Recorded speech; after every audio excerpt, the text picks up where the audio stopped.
India के दो state, दोनों के पास समुंदर, दोनों के पास इंडस्ट्री और दोनों के पास टैलेंटेड लोग। फिर आज गुजरात इंडिया का डेवलपमेंट मॉडल है और बंगाल स्ट्रगल कर रहा है, जबकि 300 साल पहले उल्टा था। बंगाल दुनिया का सबसे अमीर रीजन था, गुजरात सिर्फ एक स्मॉल टेक्सटाइल मैन्युफैक्चरिंग और ट्रेडिंग स्टेट था। तो सवाल ये है, गुजरात आज जीता कैसे? हिस्ट्री ने इतना बड़ा यू टर्न कैसे लिया? दोस्तों, इस वीडियो में समझेंगे गुजरात और बंगाल का मुगल काल से लेकर मॉडर्न इंडिया का इकोनॉमिक डेवलपमेंट का सफर। अगर वीडियो पसंद आए तो चैनल को सब्सक्राइब करें, वीडियो को लाइक करें। अगर आज से 400 साल पीछे चले जाएं तो इंडिया का इकोनॉमी सेंटर गुजरात नहीं बंगाल था। मुगल टाइम में बंगाल को बोला जाता था सोनार बांग्ला, मतलब गोल्डन बंगाल, और ये सिर्फ एक नाम नहीं, ये रियलिटी भी था। बंगाल का टेक्सटाइल इंडस्ट्री दुनिया का सबसे बड़ा टेक्सटाइल मैन्युफैक्चरिंग इंडस्ट्री था। ढाका के मुस्लिम और बंगाल के सिल्क के कपड़े इजिप्ट, यूरोप, रोम के राजा महाराजाओं का पहला पसंद होता था और उस समय बंगाल के कपड़े को सोना चांदी के तरह लग्जरी गुड्स माना जाता था। बंगाल का ज्योग्राफी इतना अच्छा था और वहाँ के सोइल इतना फर्टाइल था कि वहाँ पे हाई क्वालिटी का कॉटन उपस्थित है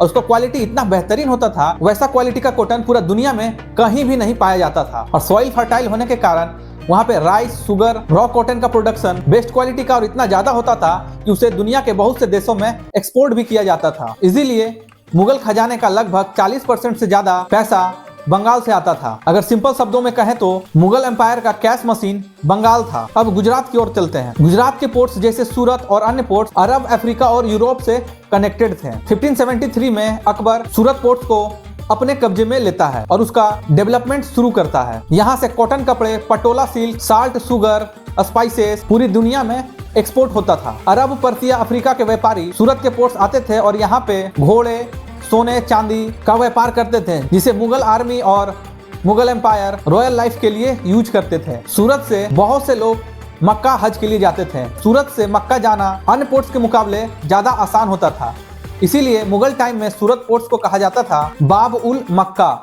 मतलब मक्का का दरवाजा। अगर बंगाल मुगल एम्पायर का फैक्ट्री था तो गुजरात उसका शिपिंग और ट्रेड डिपार्टमेंट। अब यहाँ से कहानी में आता है सबसे बड़ा ट्विस्ट, ब्रिटिश इरा। 1600 के आसपास British east India company India trade के लिए आई। ब्रिटिश का सबसे पहला नजर बंगाल पे पड़ा, क्योंकि बंगाल उस समय दुनिया का सबसे रिचेस्ट रीजन में से एक था। पूरी दुनिया का 25% टेक्सटाइल मैन्युफैक्चरिंग सिर्फ बंगाल में होता था। बैटल ऑफ प्लासी जीतने के बाद अंग्रेज बंगाल को अपने कब्जे में ले लेता है। अंग्रेज ने बंगाल को डेवलपमेंट करने के लिए नहीं, एक्सप्लॉइट करने के लिए चुना। और ब्रिटेन में जो कपड़े बनते थे वो मशीन से बनते थे, तो अंग्रेज को चाहिए था रॉ कॉटन, और बंगाल का कॉटन जो था वो हाई क्वालिटी का तो था ही। तो ब्रिटिशर ने बंगाल के टेक्सटाइल इंडस्ट्री को बर्बाद करना शुरू किया। वहाँ के किसानों को जोर देने लगे कि तुम रॉ कॉटन का खेती करो। फसल का प्रोडक्शन होता था, वो अंग्रेज किसान से जबरदस्ती कम पैसे में लेते और वो सारा माल ब्रिटेन भेज देता। मैनचेस्टर से कपड़े जो बनते उसे इंडियन मार्केट में अंग्रेज बेचते हैं और वो इतना कम कीमत में कपड़ा बेचता था जिसे बंगाल का लोकल टेक्सटाइल इंडस्ट्री कॉम्पीट नहीं कर पाता था, जिसके कारण बंगाल में छोटे बड़े जितने भी टेक्सटाइल इंडस्ट्री थे वो बंद होने लगे। रॉ मटेरियल बंगाल से निकलने लगा, लेकिन फैक्ट्रियां इंग्लैंड में चलने लगी। अब गुजरात को देखते हैं। अंग्रेज सबसे पहले इंडिया सूरत पोर्ट से ही आए थे, ये उसका पहला लैंडिंग पॉइंट था। गुजरात में ब्रिटिश का डायरेक्ट पॉलिटिकल कंट्रोल बंगाल जैसा नहीं बना, लेकिन अंग्रेज ने यहाँ के पोर्ट्स और ट्रेड नेटवर्क का खूब फायदा उठाया। बंगाल से रॉ मटेरियल निकला और गुजरात के पोर्ट से वो माल पूरा दुनिया भर में एक्सपोर्ट हुआ। अंग्रेज ने अपनी शिपिंग और ट्रेड स्ट्रेटेजी में गुजरात को एक ट्रेड गेटवे की तरह यूज किया। बंगाल मैन्युफैक्चरिंग से सिर्फ रॉ मटेरियल का प्रोड्यूसर बन गया और गुजरात ट्रेडर बना रहा। और हिस्ट्री हमेशा ये दिखाती है, जो ट्रेड और लॉजिस्टिक कंट्रोल करता है वो फ्यूचर कंट्रोल करता है। 1947 में इंडिया आजाद हुआ तो उस समय इंडस्ट्री का सेंटर गुजरात नहीं वेस्ट बंगाल था। 1950 के आसपास इंडिया की टोटल इंडस्ट्री आउटपुट का 25 से 27% सिर्फ बंगाल से आता था। कोलकाता इंडिया का फाइनेंस कैपिटल था। Jute mill, factories, engineering, chemical industry सब कुछ बंगाल में कंसंट्रेटेड था। ब्रिटिश इरा का infrastructure, ports, rail network, bank सब बंगाल में ऑलरेडी था। उस टाइम गुजरात में सिर्फ छोटे मोटे एसएमई थे और एक रीजनल ट्रेड स्टेट था। अहमदाबाद का टेक्सटाइल मिल तो था,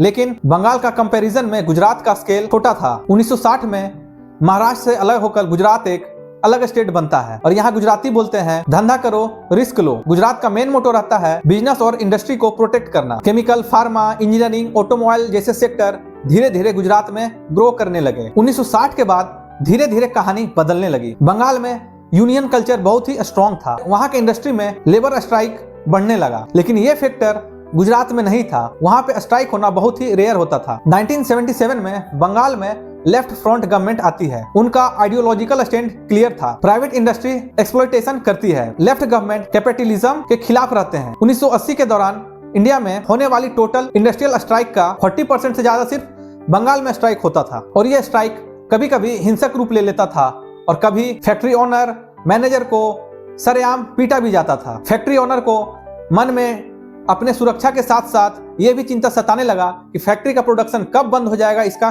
कोई गारंटी नहीं। इसके कारण नई फैक्ट्री आना बंगाल में ऑलमोस्ट बंद हो गया। जो पुरानी फैक्ट्रियां थी वो भी अलग स्टेट शिफ्ट होने लगी। जो उस समय बंगाल में फैक्ट्री था उसे अपग्रेड भी नहीं किया जाने लगा। वही ओल्ड मशीन और ओल्ड टेक्नोलॉजी से इंडस्ट्री चल रहा था, जिसके कारण प्रोडक्शन लगातार गिरते जा रहा था और क्वालिटी भी ट्रेंड के साथ इंप्रूव नहीं हो पा रहा था। 1990 आते आते बंगाल में एक रिपोर्ट के मुताबिक लगभग 70,000 से छोटे बड़े इंडस्ट्री या तो बंद हो गए और बहुत से इंडस्ट्री दूसरे राज्य में शिफ्ट कर दिए गए। और वहीं गुजरात में कोई यूनियन का प्रेशर नहीं था। लेबर स्ट्राइक होना बहुत ही रेयर होता था। फैमिली बिजनेस और एसएमई अच्छे से सर्वाइव कर पा रहे थे। और जो सबसे बड़ा मेन पॉइंट था गुजरात का वो था वर्क और बिजनेस कल्चर। 1990 आते आते गुजरात मेंटली रेडी था। 1991 में इंडिया ने इकोनॉमी ओपन की। फॉरेन कंपनियां इंडिया आने लगी। प्राइवेट कैपिटल और ग्लोबल कंपटीशन का दौर शुरू हो गया। बंगाल के पास हिस्ट्री था लेकिन सिस्टम आउटडेटेड। गुजरात के पास स्केल कम था लेकिन सिस्टम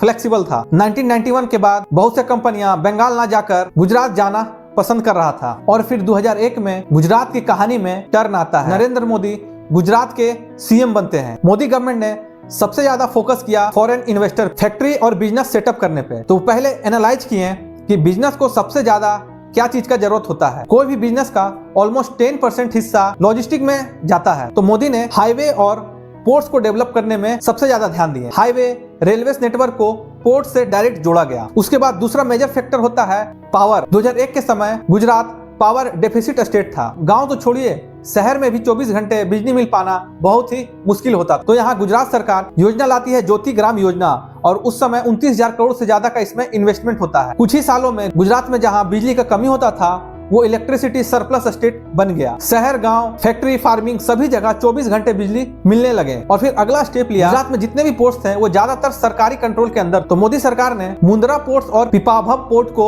एक्सप्लॉयशन किया। पीपीपी पब्लिक प्राइवेट पार्टनरशिप के तहत काम करना शुरू किया। इससे गुजरात पोर्ट सेक्टर में बहुत फायदा हुआ। पहले जहाँ एक शिप को अनलोड करने में 40 से 42 घंटे का समय लगता था वो घटकर 8 से 9 घंटे हो गया। ये स्टेप इंडस्ट्री ओनर को बहुत ही पसंद आया क्योंकि अब इससे सामान भी ज्यादा फास्ट मूव होंगे और लागत भी कम आएगा। फॉरेन इन्वेस्टर जो आ रहे थे वो ज्यादातर इन्वेस्टमेंट महाराष्ट्र और साउथ इंडिया की तरफ कर रहे हैं। तो यहाँ पे मोदी सरकार वाइब्रेंट गुजरात समिट लॉन्च करता है। इसका मोटो था इन्वेस्टर को गुजरात में लाना। बहुत से इन्वेस्टर गुजरात वाइब्रेंट समिट में आए और इन्वेस्टमेंट का MOU साइन, लेकिन इन्वेस्टमेंट आने में देरी हो रहा था। तो गुजरात सरकार ने एक डेलीगेशन तैयार किया और बोले कि उन सभी इन्वेस्टर के पास जाइए और पूछिए उनको इन्वेस्ट करने में देरी क्यों हो रहा है। तो डेलीगेशन गए, उनसे बात किए तो उन्होंने बताया गुजरात में जो लाइसेंसिंग का प्रोसेस है वो बहुत ही कॉम्प्लेक्स है। 6-6 महीने साल भर फाइल पेंडिंग रह जा रहे हैं, जिस फैक्ट्री लगाने के लिए क्लियरेंस मिलने में देरी हो रहा है। तो मोदी सरकार उस समय single window clearance system launch करता है। जितने भी अप्रूवर और क्लियरेंस होते हैं वो सिर्फ एक ही जगह 1 महीने से भी कम समय में उसे क्लियर कर देता और उस फैक्ट्री को लाइसेंस दे दिया जाता फैक्ट्री चालू करने के लिए। जिसके कारण बहुत से फॉरेन इन्वेस्टर गुजरात अट्रैक्ट हुए और यहाँ पे मैसिव इन्वेस्टमेंट आना स्टार्ट हुआ। गुजरात में मोदी गवर्नमेंट आने के बाद manufacturing growth rate national average से कंसिस्टेंटली ऊपर रहा और वहीं बंगाल का इंडस्ट्रियल शेयर नेशनल एवरेज से नीचे चला गया। 2005 में वेस्ट बंगाल इन्वेस्टमेंट क्राइसिस से गुजर रहा था। जॉब्स क्रिएट नहीं हो रहे थे, इन्वेस्टमेंट आ नहीं रहा था, स्टेट पे लगातार कर्ज बढ़ते जा रहा था। ये सब देखते हुए उस समय के वेस्ट बंगाल के मुख्यमंत्री ने फैसला लिया कि अब इन्वेस्टमेंट को बुलाना पड़ेगा।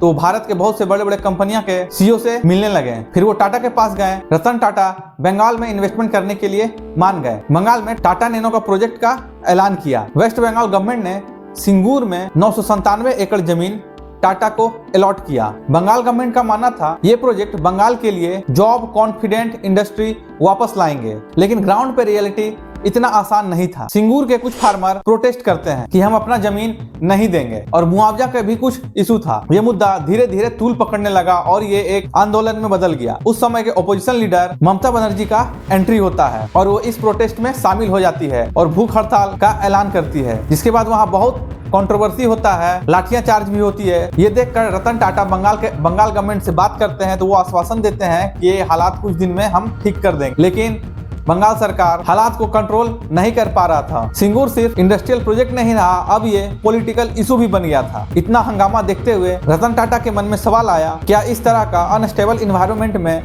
लॉन्ग टर्म तक फैक्ट्री चल पाएगी? इस टाइप का सिचुएशन इन्वेस्टर के लिए फ्यूचर अनसर्टेनिटी होती है और ये सब इंडस्ट्री के लिए रेड सिग्नल होता है। 2008 में रतन टाटा एक बहुत ही मुश्किल फैसला लेते हैं और वो ऐलान करते हैं कि सिंगूर में वो अब फैक्ट्री नहीं लगाएंगे, इसे दूसरा स्टेट शिफ्ट करेंगे। ये डिसीजन बंगाल गवर्नमेंट के लिए एक मेजर सेटबैक था और अपोजिशन इसे अपना जीत मान रहे थे। फैक्ट्री बंद का ऐलान करने के कुछ देर बाद ही रतन टाटा को एक मैसेज आता है, वेलकम टू गुजरात, और नरेंद्र मोदी उन्हें गुजरात आने के लिए इनवाइट करते हैं। नरेंद्र मोदी से जब मिलने जाते हैं और इस प्रोजेक्ट पे बात करते हैं तो वो बोले जमीन अधिग्रहण लाइसेंसिंग में बहुत ही टाइम लगेगा। टाटा का डिमांड 1000 एकड़ जमीन रहता है तो गुजरात गवर्नमेंट उसे 1100 एकड़ जमीन तुरंत अलॉट करती है। जो लाइसेंस प्रक्रिया में सालों लगता था उसे कुछ ही दिनों में सारा लाइसेंसिंग प्रोसेस क्लियर करके देती है। टाटा मोटर्स ने प्रोजेक्ट को लगाने के लिए 25 महीना का टाइम टारगेट किया था, लेकिन ये इंडस्ट्री रिकॉर्ड 14 महीना में बनकर तैयार हो जाती है और प्रोडक्शन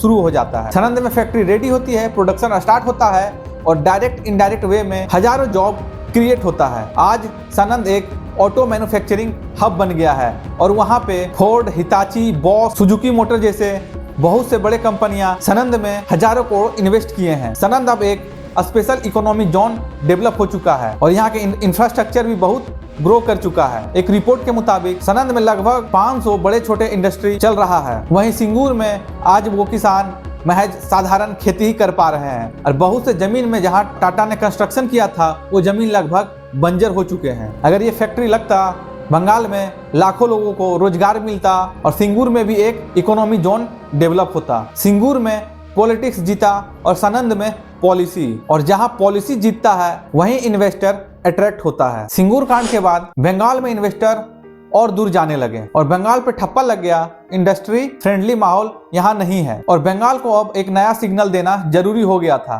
तो 2015 में वेस्ट बंगाल के chief minister Mamata Banerjee investment को वापस लाने के लिए एक बड़ा स्टेप लेती है और लॉन्च करती है बंगाल ग्लोबल बिजनेस समिट यानी BGBS। आइडिया था बंगाल को एक नया ब्रांड बनाना और दुनिया को दिखाना। स्लोगन दिया बंगाल मींस बिजनेस। इस समिट में इंडिया और फॉरेन के कई CEO, बिजनेस ग्रुप और डिप्लोमेट्स को बुलाया गया और पहला समिट में लगभग 2.4 लाख करोड़ का इन्वेस्टमेंट प्रपोजल अनाउंस हुआ। और ये समिट बंगाल सरकार हर साल करवाती है। कुल 8 समिट हो चुके हैं और बंगाल में लगभग 19.4 लाख करोड़ का MOU साइन हुआ। जिस कंपनी ने सबसे ज्यादा इन्वेस्टमेंट का ऐलान किया वो था रिलायंस ग्रुप, 50,000 करोड़ इन्वेस्टमेंट करने की घोषणा किया।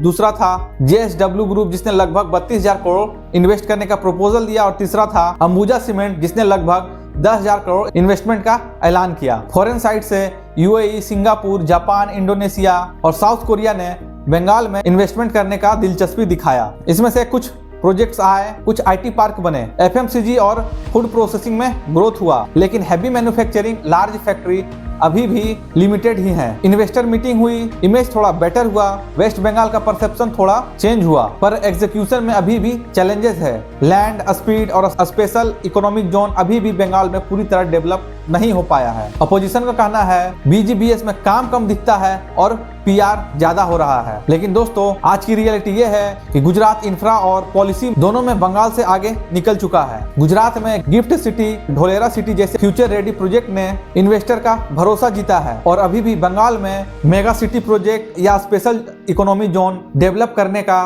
कोई प्लान नजर नहीं आ रहा है। जब तक बंगाल अपना बेस मजबूत नहीं करेगा तब तक इन्वेस्टर गुजरात, महाराष्ट्र की ओर ही भागते रहेंगे। अगर ऐसे ही ग्राउंड रियलिटी बेस्ड वीडियो देखना आपको पसंद है तो हमारे चैनल को सब्सक्राइब करें।